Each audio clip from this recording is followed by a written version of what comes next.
Kitab Daqaiqul Akbar bab 40. Penjelasan macam-macam siksa berdasarkan kadar amal umat.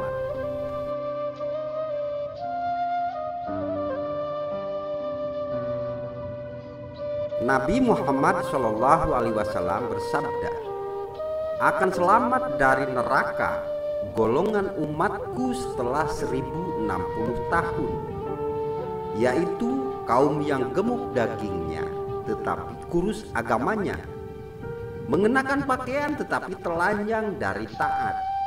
Orang-orang alim mengetahui hanya secara zahir kehidupan dunia, sedangkan mereka melupakan akhirat.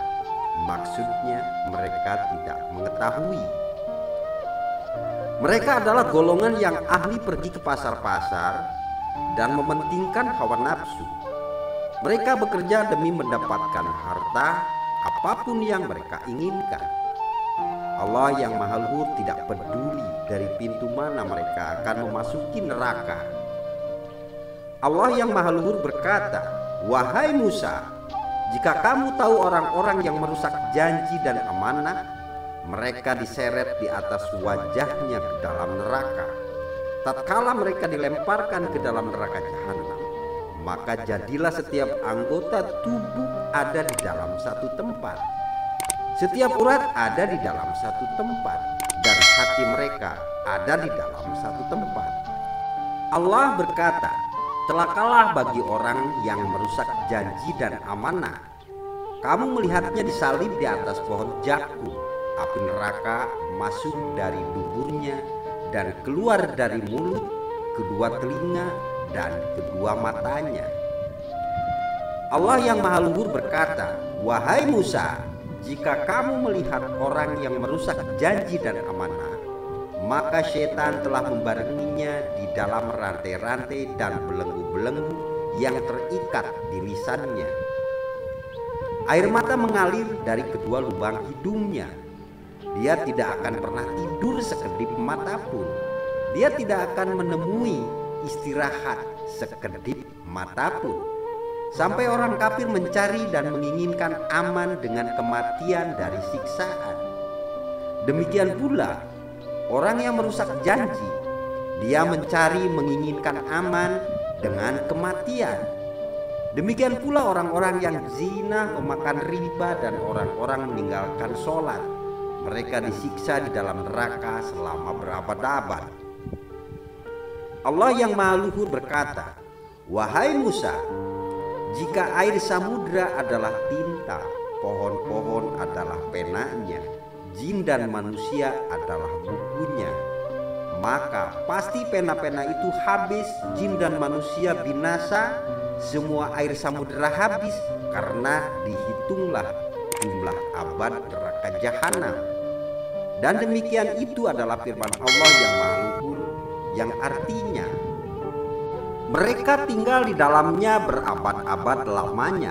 Mereka tidak merasakan kesejukan di dalamnya dan tidak pula mendapati minuman selain air yang mendidih dan nanah sebagai pembalasan yang setimpal. Dalam surat An-Naba ayat 23-26. Nabi Muhammad SAW bertanya kepada malaikat Jibril, "Apa itu hukum?" Malaikat Jibril menjawab, 4.000 tahun. Nabi Muhammad SAW bertanya, "Setahun berapa bulan?" Malaikat Jibril pun menjawab, 4.000 bulan. Nabi Muhammad bertanya, "Sebulan berapa hari?" Malaikat Jibril menjawab, 4.000 hari. Nabi Muhammad SAW bertanya, "Sehari berapa jam?" Malaikat Jibril menjawab, 70.000 jam. Setiap jam sama seperti setahun dari tahun-tahun dunia. Diriwayatkan dari sahabat Abu Hurairah radhiyallahu an berkata, Rasulullah SAW bersabda, "Tatkala hari kiamat, keluarlah sesuatu dari api neraka. Namanya adalah Haris. yang terlahir dari kalajengking, kepalanya ada di langit ketujuh dan ekornya ada di bawah bumi paling bawah. Lalu dia menyeru sebanyak 70 kali, di mana orang yang menentang Zat Maha Pengasih? Di mana orang yang memusuhi Zat yang Maha Pengasih? Malaikat Jibril alaihissalam bertanya, "Apa yang kamu inginkan, Haris?" Dia menjawab, "Aku menginginkan 5 orang, di mana orang yang meninggalkan sholat, di mana orang yang mencegah zakat, di mana orang yang meminum khamr, di mana orang yang memakan riba, dan di mana orang yang membicarakan pembicaraan dunia di dalam masjid." Lalu dia mengumpulkan mereka di dalam mulutnya dan kembali dengan membawa mereka ke dalam neraka jahanam. Kami berlindung pada Allah dari celaka. Wallahu alam bisawab. Wassalamualaikum warahmatullahi wabarakatuh.